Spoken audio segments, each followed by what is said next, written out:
ప్రార్థన చేసుకుందామండి. అందరూ తలలు వంచినట్లయితే ప్రార్థన చేసుకుందాం. సకల ఆశీర్వాదాలకు కారణభూతుడు అయిన మా ప్రియ పరలోకపు కన్న తండ్రి, మీ ఘనమైన ఉన్నతమైన శ్రేష్టమైన నామానికి మీ ప్రియకుమారుడు మా అందరికీ లోకరక్షకుడైన క్రీస్తు వారి పేరట కృతజ్ఞతాస్తుతులు చెల్లిస్తూ ఉన్నాము దేవా. ఎన్నో విలువైన సంగతులు తండ్రి నీ పిల్లలకు వివరించటానికి సిద్ధపడుతుండగా సమయోచితమైనటువంటి జ్ఞానాన్ని నాకు అనుగ్రహించండి. నీ పిల్లలు కేవలము వినేవారుగా ఉండి తమను తాము మోసపుచ్చుకొనకుండా విత్తబడుతున్న మాటలో ఉన్న సత్యాన్ని గ్రహించటానికి ప్రతి ఒక్కరికి నీ కూడా మంచి జ్ఞానాన్ని అనుగ్రహించమని అడుగుచున్నాను. ఈ ఆరాధన ముగిసే వరకును కూడా తండ్రి ఎలాంటి అల్లరను ఆటంకమును లేకుండా మీరే మా అందరికీ తోడుగా ఉండి ఆదరించి నడిపించమని, త్వరలో మా కొరకు రానయున్న మా ప్రభువును మీ ప్రియకుమారుడైన క్రీస్తు యేసు వారి పరిశుద్ధమైన నామములో ఈ ప్రార్థన మనములన్నీ కూడా అడిగి వేడుకొనుచున్నాము తండ్రి, ఆమెన్. క్రీస్తునందు చేరవచ్చినటువంటి ప్రియులైన దేవుని పిల్లలందరికీ ప్రభును రక్షకుడైన క్రీస్తు వారి పేరట నా ప్రత్యేకమైన వందనాలు తెలియజేస్తూ ఉన్నా. ఈరోజు ఒక ప్రాముఖ్యమైనటువంటి విషయాన్ని కొద్ది నిమిషాలు దేవుని గ్రంథంలో నుంచి మనం పరిశోధనతో తెలుసుకుందాం. నేడున్నటువంటి సమాజంలో దేవుని యొక్క పని విస్తారంగా జరుగుతుందని ఒక పక్క సంతోషపడుతూ మరొక విషయం ఏంటంటే బాధపడవలసినటువంటి పరిస్థితి కూడా నేడున్న సమాజంలో మనకు కనపడుతూ ఉంది. దేవుడేమో తన యొక్క పని విస్తారంగా జరగాలనేది దేవుని యొక్క ఉద్దేశమై ఉంటే, అపవాది మాత్రం తన పని విస్తరించకూడదు, దేవుని పని దాన్ని ఆటంకపరచాలని అనేకులను తన పక్షంగా ఏర్పాటు చేసుకొని దేవుని పనిని ఆటంకపరచటానికి అనేక మందిని తన శిష్యులుగా మార్చుకుంటుంది అపవాది. ఒక పక్కేమో దేవుడు తన పిల్లలు నాశనానికి వెళ్ళిపోతున్నటువంటి తన పిల్లల్ని రక్షించాలని, ఈ సువార్త విస్తరణ జరగాలని, అనేకులను తన పక్షంగా నిలబెట్టుకోవాలని దేవుడు చూస్తుంటే, దేవుని పక్షాన నిలబడి దేవుని పని ఎవరైతే చేస్తున్నారో వారిని ఆటంకపరిచి అడ్డగించి సువార్తను ఆపాలనేదే అపవాదిగాడు చేస్తున్నటువంటి పని. ఈ సందర్భంలో మనం కొన్ని విషయాలు బైబిల్ గ్రంథంలో చూడగలిగితే, మనం మొదటిగా వాక్యపట్నంగా మనం చదువుకున్నాం. 2వ కీర్తనలో 3-4 వచనాలు చదవగలిగితే ప్రియమైన దేవుని వారలారా, భవిష్యత్తును గూర్చి దేవుడు ముందుగానే తన గ్రంథంలో రాయించి సమాజానికి తెలియజేస్తున్న విషయం ఏంటంటే, భూరాజులు యెహోవాకును ఆయన అభిషిక్తునికి విరోధముగా నిలబడుచున్నారు. చూడండి, ఎక్కడైతే సువార్త చేస్తున్నారో ఆ సువార్త చెప్పకూడదని,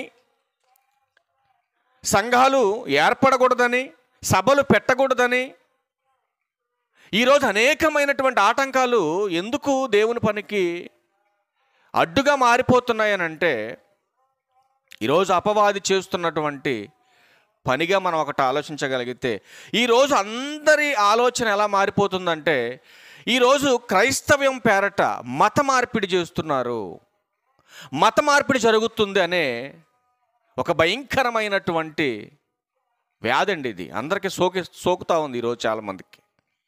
ఎందుకు ఈ మతం అనేటటువంటి వ్యాధి పులుముకొంది సమాజానికి అనంటే, అపవాది కలిగించినటువంటి లక్షణంగా మనం భావించాలి. బైబిల్ గ్రంథంలో మీకు చూపిస్తే కొన్ని మాటలు నేను కొద్ది నిమిషాలు మాత్రం మీకు చూపించేసి ముగించాలనుకుంటున్నా.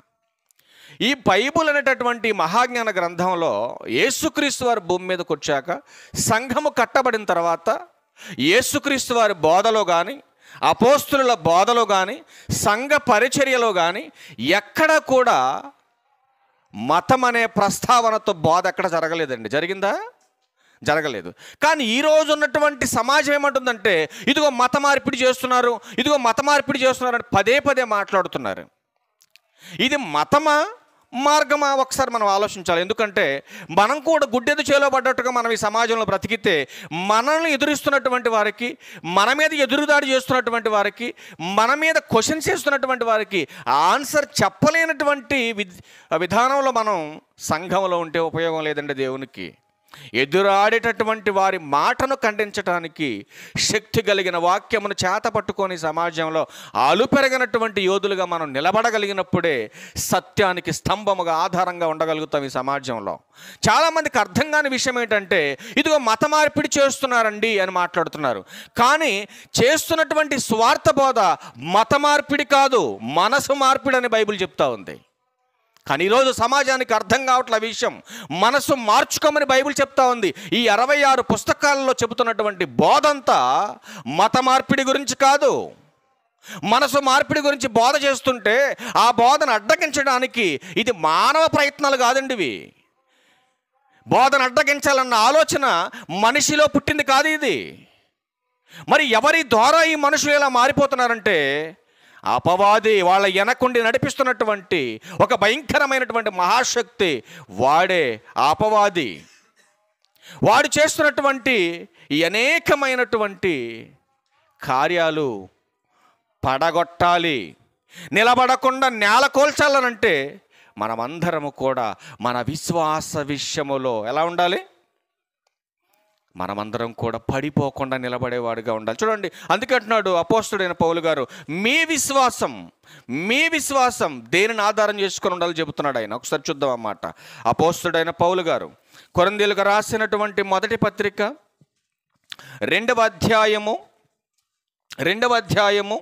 4వ వచనం. మీ విశ్వాసం అంటే లోకంలో ఉండడు గురించి మాట్లాడతాడు ఆయన. సంఘములోకి వచ్చినటువంటి వారి గురించి మాట్లాడుతున్నాడు. అంటే మతం అనేటటువంటి లోకాచారాల్లో నుంచి, లోకం అనేటటువంటి అజ్ఞానంలో నుంచి, లోకం అనే చీకట్లో నుంచి సంఘం అనేటటువంటి వెలుగులోకి వచ్చిన మీరు పరిశుద్ధులుగా నిర్దోషులుగా ఉండటానికి సంఘములోకి అనగా మార్గములోకి వచ్చినటువంటి మీ విశ్వాసం మనుషుల జ్ఞానమును ఆధారము చేసుకొనక దేవుని శక్తిని ఆధారం చేసుకొని ఉండాలి. ఈ సమాజంలో బ్రతుకుతున్న ప్రతి ఒక్కడి విశ్వాసం దేవుని శక్తిని ఆధారం చేసుకొని ఉండాలి.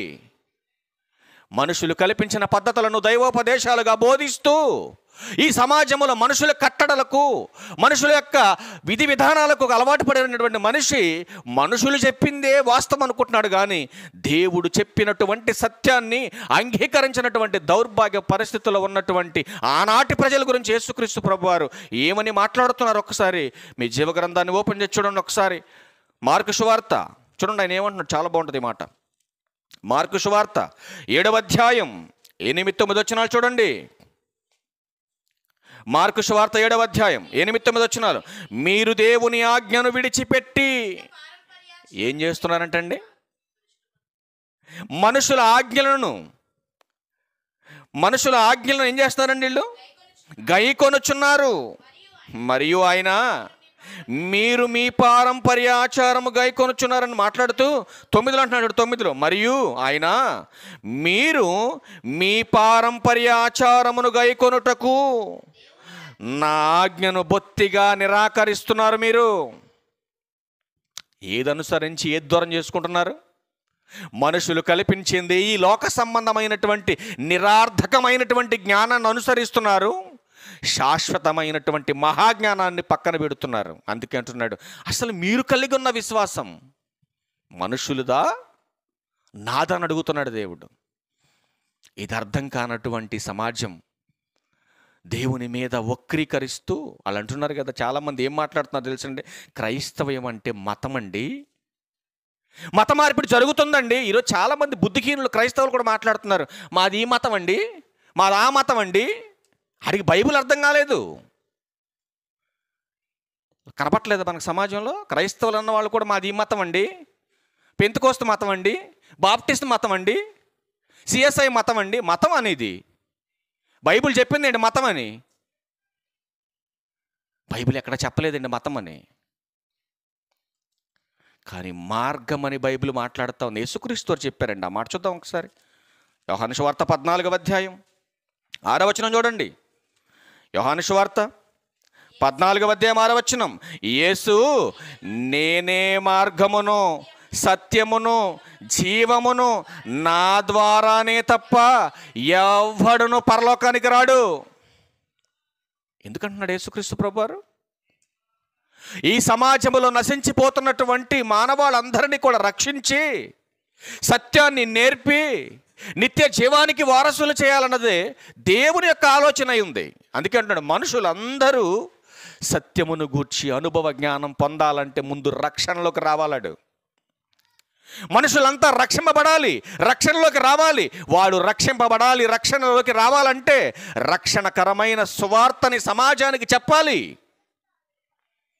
చెప్పొద్దండి సువార్త, మా ఊరిలో చెప్పొద్దు, మా వీధిలో చెప్పొద్దు.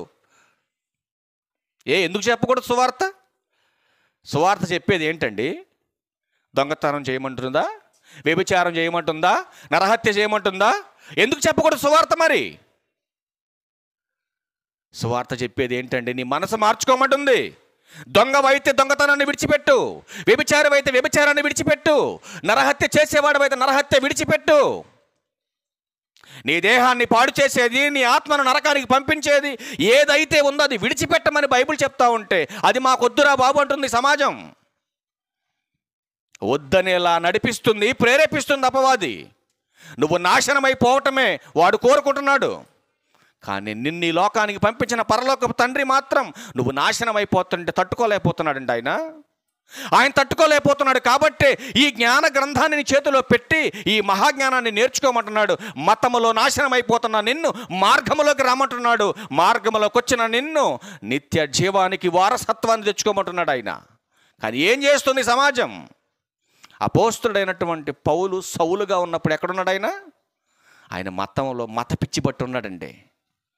సంఘాన్ని పాడు చేస్తూ దేవునికి ఇష్టమైనటువంటి పిల్లలందరినీ కూడా హింసిస్తూ నాశనం చేస్తూ తన మార్గాన్ని చెరిపేస్తున్నాడు.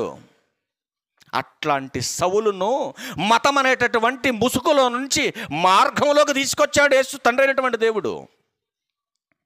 అలా తీసుకొచ్చినటువంటి పౌలు గారు తన మతాన్ని గురించి, మతంలో ఉన్నటువంటి సందర్భాల గురించి అసలు ఏం మాట్లాడుతున్నా ఒక మాట చూడండి. ఒక మాట చూసి క్లోజ్ చేద్దాం. ఇంకొక మాట చూడండి. పౌలు గలతీయులకు రాసిన పత్రిక 1వ అధ్యాయం, గలతీయులకు రాసిన పత్రిక 1వ అధ్యాయం 14వ వచనం చూడండి. ప్రేమైన దేవుని వారలారా, ఎంత బాగుందన్నమాట. గలతీయులకు రాసిన పత్రిక, అపోస్తలుడైన పౌలు గారు గలతీయులకు రాసిన పత్రిక 1వ అధ్యాయం 14వ వచనం, నా పితరుల పారంపర్యాచారమందు విశేషాసక్తి గలవాడనై నా స్వజాతీయులలో నా సమవయస్కులైన అనేకుల కంటే యూదుల మతములో చూడండి ఆధిక్యత నొందితునని నా నడకను గురించి మీరు వింటరి. మొదట్లో నేను ఎలా అయితే బ్రతికానో, నా వయసుకున్నటువంటి వారితో నేను ఎలా ఉన్నానో, ఆ మతంలో ఎంత నిష్ట కలిగి ఉన్నానో మీరందరికీ తెలుసు ఈ విషయాలు. కానీ ఈరోజు నేను చెప్పబోతుంది ఏంటంటే, ఆ మతం గురించి మిమ్మల్ని హెచ్చరించడానికో, ఆ మతమును అవలంబించమనో, ఆ మతంలోకి రమ్మనో మిమ్మల్ని ఆహ్వానాన్ని పలకటానికి మాత్రం నేను రాలేదు. ఈ సందర్భంలో మతానికి ఉన్నటువంటి నిష్ట అది బాహ్య సంబంధమైనది, ఆత్మ సంబంధమైనటువంటి జీవం ఒకటి ఉంది. దాన్ని గురించి మీకు ప్రకటన చేయడానికి వచ్చాను. దానికోసమే నేను చెప్పడానికి వచ్చాను. దానికోసమే నేను నిలబడ్డాను. నన్ను నేను మహిమపరచుకోవటానికి రాలేదు, మిమ్మల్ని మహిమపరచడానికి నేను రాలేదని పౌలు గారు అధ్యాయం మొత్తం మాట్లాడుతూ ఒక చక్కటి మాట మరొక మాట మాట్లాడుతున్నాడు. చూద్దాం ఒకసారి. ఆయన క్రీస్తుని గురించి ప్రకటన చేస్తుంటే పౌలు గారిని పట్టుకెళ్ళి అక్కడ ఒక న్యాయాధిపతి దగ్గర నిలబెట్టినప్పుడు అపోస్తుల కార్యములు 26వ అధ్యాయము ఆయన మీద అందరూ కలిసి కుట్ర చేస్తారండి. కుట్ర చేసి ఇదిగో ఈయన మనకు విరోధంగా మన మతాన్ని పాడు చేయడానికి వచ్చాడని ఆయన మీద నిందలు వేస్తున్నప్పుడు ఆయన మాట్లాడుతున్న మాటలు చూడండి. అపోస్తుల కార్యం 26వ అధ్యాయం 4వ వచనం నుంచి, మొదట నుండి యెరూషలేములో నా జనము మధ్యను బాల్యము నుండి నేను బ్రతికిన బ్రతుకు ఎలాంటిదో యూదులందరూ ఎరుగుదురు. మతం ఎవరిది? యూదులది. యేసుక్రీస్తు వారు వచ్చింది ఎవరి కోసం? ఏ గోత్రంలో పుట్టాడు ఆయన? ఏ గోత్రంలో అయితే పుట్టాడో, ఎవరి కోసం అయితే ఆయన ఈ మార్గాన్ని ఏర్పాటు చేశారో ఆ దౌర్భాగ్యుల ఆ మార్గాన్ని గురించి వాళ్ళు తెలుసుకోలేదండి. ఇంకా మతం అనే ఆ మత్తులోనే, ఆ పిచ్చిలోనే ఉన్నారు. ఇంకా అట్లాంటి ఆలోచనలు కలిగినటువంటి వీళ్ళందరూ కూడా ఏం చేస్తారు? మత పిచ్చి పట్టింది వీళ్ళకి. మతపిచ్చి బట్టి పౌలు గారు ఎప్పుడైతే మతంలో నుంచి మార్గంలోకి వచ్చేసాడో, వచ్చినటువంటి పౌల్ని శిక్షించాలి, ఈ బోధన ఖండించాలి, క్రీస్తుని గురించి ప్రకటన చేయకూడదు అని ఆయన మీద కక్ష పట్టారండి, పక్కపట్టారు ఆయన మీద. అలా పట్టినటువంటి మనుషులు అక్కడ తీసుకెళ్ళిపోయి నిలబెట్టినప్పుడు ఆ రాజు అడుగుతాడు, నీ గురించి ఏమైనా చెప్పుకునేది నువ్వు చెప్పుకోరా బాబు అన్నప్పుడు ఆయన మాట్లాడుతున్నాడు. ఏమంటున్నాడు చూడండి, 5వ వచనం. వారు మొదట నుండి నన్ను ఎరిగిన వారు గనుక సాక్ష్యమిచ్చుటకు వారికి ఇష్టమైతే నేను మన మతములోని బహునిష్ట గల తెగను అనుసరించి పరిచయుడునుగాను ప్రవర్తించినట్లు చెప్పగలరు. కానీ ఇప్పుడు మారిపోయింది విధానం అంత బోధ. వాళ్ళు ఎందుకు నా గురించి చెప్పలేకపోతున్నారంటే నేను మారాను కదా, మతంలోంచి మార్గంలోకి వచ్చేసాను కదా, అందుకే నేను నచ్చట్లే వాళ్ళకి, అందుకే నా గురించి వాళ్ళు చెప్పలేకపోతున్నారు. అసలు నేను ఎంత నిష్ట కలిగి ఉన్నానో, ఎలా బ్రతికానో ఈ మతంలో, దాని గురించి వాళ్ళు ఎందుకు చెప్పలేకపోతున్నారంటే నేను మారాను కాబట్టి నాకు వీళ్ళంతా విరోధంగా మారిపోయారని పౌలు గారు అక్కడ ప్రస్తావించండి. 6వ వచనం. ఇప్పుడైతే దేవుడు మన పితరులకు చేసిన వాగ్దాన విషయమైన నిరీక్షణ గూర్చి నేను విమర్శింపబడుటకు నిలిచి ఉన్నాను. వేసుకోండి, నేను ఎందలని వేసుకోండి, ఎన్ని ఆటంకాలను పెట్టుకోండి మీరు. ఇప్పుడు విమర్శించబడటానికి నిలబడ్డాను. ఒకప్పుడు నేను విమర్శించాను అందరినీ నేను కొట్టాను, నేను అందరినీ అవమానించాను, హింసించాను. ఇప్పుడు ఎంతమంది ఎన్ని కొట్టినా, ఎన్ని హింసించినా, ఎన్ని బాధలు పెట్టినా విమర్శింపబడటానికి నేను నిలబడ్డాను అంటున్నాడు పౌలు గారు. మరొక మాట చూడండి, 7వ వచనం కూడా చూడండి. మన 12 గోత్రముల వారు ఎడతెగక దేవారాత్రములు దేవుని సేవించుచు ఆ వాగ్దానం పొందుదామని నిరీక్షించుచున్నారు. ఓ రాజా, ఈ నిరీక్షణ విషయమై యూదులు నా మీద నేరము మోపి ఉన్నారు. అసలు మతంలో ఉన్నోడికి నిరీక్షణ ఉందా? మతంలో ఉన్నోడికి నిత్య జీవాన్ని కూర్చున్న ఆలోచన ఉంటుందా? ఈ మతానికి మార్గానికి ఉన్నటువంటి వ్యత్యాసాలు చూపించేసి నేను ముగించేయాలని ఆశపడతాను. ఒకసారి మతంలో ఉన్నోడికి ఉన్నటువంటి లక్షణాలు, మార్గంలో ఉండేటటువంటి వాడికి లక్షణాలు కొంచెం ఎలా ఉంటే చూపించి మీకు క్లోజ్ చేస్తాను నేను. అవసరమైతే మళ్ళీ వచ్చే వారం దీని గురించి మనం మాట్లాడదాం. ఒకసారి మనం చూడగలిగితే మతంలో ఉండేవాడి లక్షణాలు ఎలా ఉంటే చూద్దాం ఒకసారి. మతంలో ఉన్నటువంటి వారు వాళ్ళు ఏం చేస్తారంటే, మతములో మనిషి దేవుణ్ణి ఎతుకుతాడు. మతంలో ఉన్నటువంటి మనిషి దేవుణ్ణి ఎతుకుతూ ఉంటాడు. కానీ మార్గంలో ఉన్నటువంటి వాడి గొప్ప లాభం ఏంటంటే, మార్గంలో ఉన్నటువంటి మనిషిని దేవుడే ఎతుకుతాడు. ఒకసారి ఆ మాట కూడా చూడండి. లోకాసు వార్త 19వ అధ్యాయం 10వ వచనం చూడండి. నశించిన దానిని వెదికి రక్షించుటకు మనుష్య కుమారుడు వచ్చనని అతనితో చెప్పాను. ఎవరెవరి సంభాషణ ఇది? యేసుక్రీస్తు వారు, జక్కయ్య గారి యొక్క సందర్భం ఇది. కానీ యేసుక్రీస్తు వారు ఈ మార్గాన వస్తాడని ఎరిగినటువంటి జక్కయ్య చెట్టెక్కి కూర్చున్నాడన్న సందర్భం ఎవరైనా చెప్పారు ఆయనకి? యేసుక్రీస్తు వారికి వెళ్ళి ఎవరైనా చెప్పారండి? ఎవరు చెప్పలేదు. చుట్టూ ఇన్ని వేల మంది ఉన్నటువంటి యేసుక్రీస్తు ప్రభువారు ఇన్ని వేల మందిని పక్కన పెట్టేసి మార్గం గుంట పోతున్నటువంటి ఆయన చెట్టు మీద ఉన్నోడి దగ్గర చూశాడు. అవునా కాదా? ఎవరిని చూశాడు? చెట్టు మీద ఉన్న జక్కయ్యని చూశాడు. జక్కయ్య ఎవరు? సుంకపు గుత్తదారుడు. ఎవరిని వెతికాడు? ఇప్పుడైనా ఎవరిని ఎతికాడు? పాపిని ఎతికాడు. ఆ పాపిని మార్చడానికి కదా ప్రభు వచ్చింది. ఆ పాపిని మార్చడానికి ప్రభు వచ్చాడు కాబట్టి పాపి అయినటువంటి జక్కయ్యను చూశాడు. ఎందుకు జక్కయ్యను చూశాడనంటే, పరిశుద్ధాత్మ ప్రేరణతో ఉన్నటువంటి యేసుక్రీస్తు ప్రభువారు, పాపుల రక్షకుడికి లోకానికి వచ్చినటువంటి యేసుక్రీస్తు ప్రభువారు చెట్టెక్కినటువంటి జక్కయ్య మనసు మతములో నుంచి మార్గంలో రావడానికి సిద్ధంగా ఉన్నాడు. అవునా కదా? మతంలో నుంచి మార్గంలో రావడానికి సిద్ధంగా ఉన్నాడు. సిద్ధపడినటువంటి జక్కయ్యను చూశాడు, దించాడు కిందకి, సంతోషంగా ఇంటికి వెళ్ళాడు, రక్షణ వానికి అనుగ్రహించాడు. మారితేనే కదా రక్షణ వస్తుంది, మారకుండా వస్తుందా? అసలు ఎప్పుడైతే యేసుక్రీస్తుని చూడాలన్న ఆలోచన క్రీస్తు మీద నిలిపాడో మారు మనసు వచ్చేసింది ఆయనకి. వెంటనే మార్పు లేని మనుషులందరినీ పక్కన పెట్టాడు. మారినటువంటి జక్కయ్య దగ్గర చూశాడు ఆయన. వెంటనే నశించినటువంటి జక్కయ్య జీవితానికి వెలుగును తీసుకొచ్చి పెట్టాడు మార్గంలో. అందుకే చూడండి, మతంలో ఉన్నటువంటి వాడేమో దేవుణ్ణి ఎతుకుతాడు, మార్గంలోకి వచ్చినటువంటి వారిని దేవుడే ఎతుకుతాడు. రెండవది చూడగలిగితే, మతం అనేది బాహ్య సంబంధమైన ఆచారాలకు ప్రాముఖ్యతనిస్తుంది. మతం అనేది శరీర సంబంధమైనది, ఆత్మ సంబంధమైనది కాదు మతం. కానీ మార్గం దగ్గరికి వెళ్ళి చూస్తే అంతరంగ శుద్ధతకు ప్రాముఖ్యతనిచ్చేది మార్గం.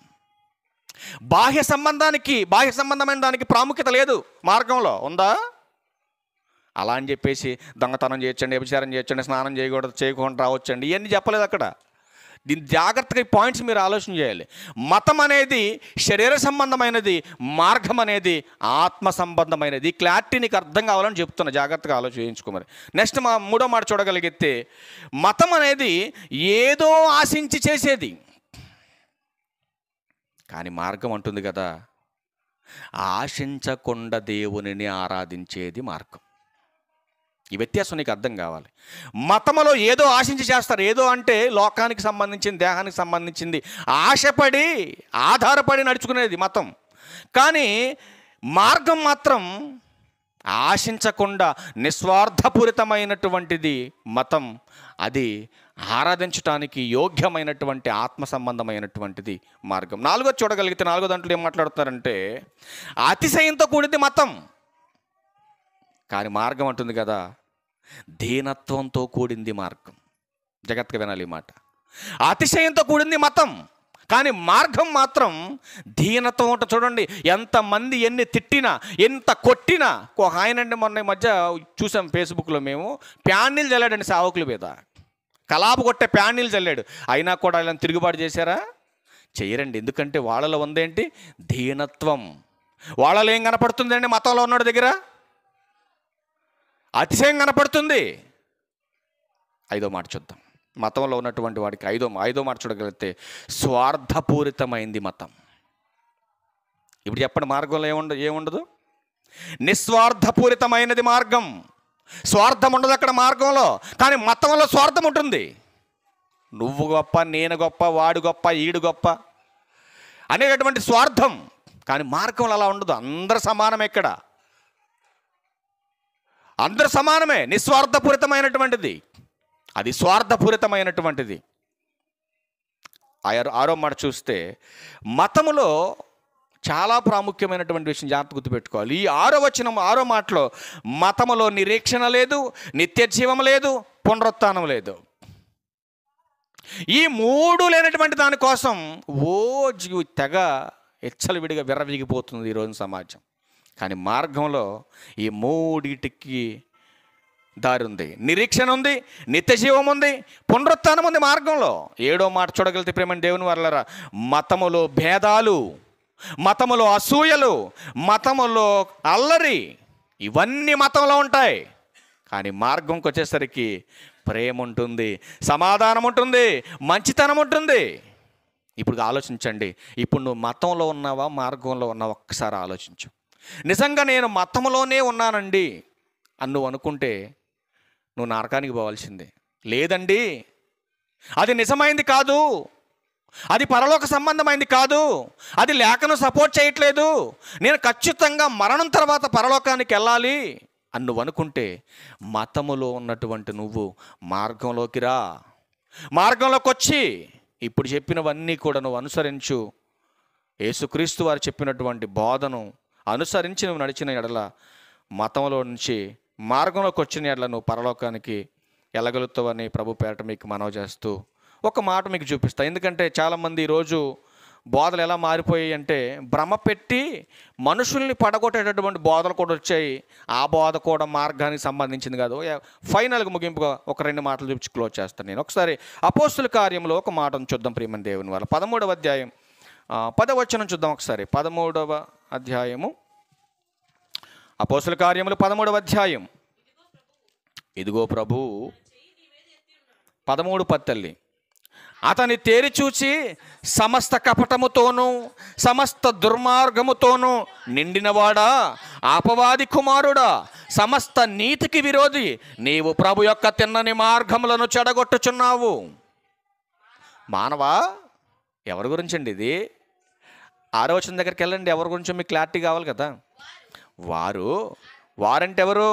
పౌలు శీలలు.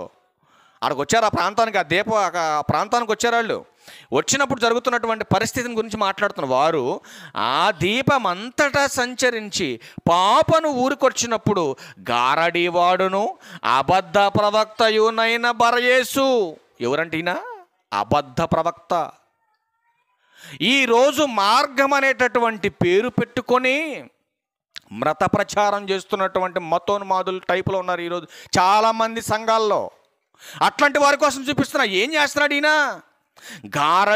గారడి చేస్తూ ఏం చేస్తున్నాడంటే అబద్ధ ప్రవక్త అయినా బరయేసను ఒక యూదుని చూచిరు. ఎవడంటే ఈయన యూదుడు. ఏంటంటే అబద్ధ ప్రవక్త గురించి ఎంత మాట్లాడడం? ఒకసారి ఇర్మియా గ్రంథం 14 కూడా చూడండి. క్లోజ్ చేసేద్దాం. ఇర్మియా గ్రంథం అబద్ధ ప్రవక్త ప్రస్తావన ఎత్తాడు కదా, మార్గాన్ని చెడగొట్టే అబద్ధ ప్రవక్త గురించి. గారడీలు చేస్తున్నారు. ఈరోజు చాలామంది ఉన్నారండి గారడీ చేసేవాళ్ళు సంఘాల్లో కూడా. చూద్దాం ఒకసారి. వాళ్ళ కోసం ఒక మాట చూపిస్తున్నా మీకు.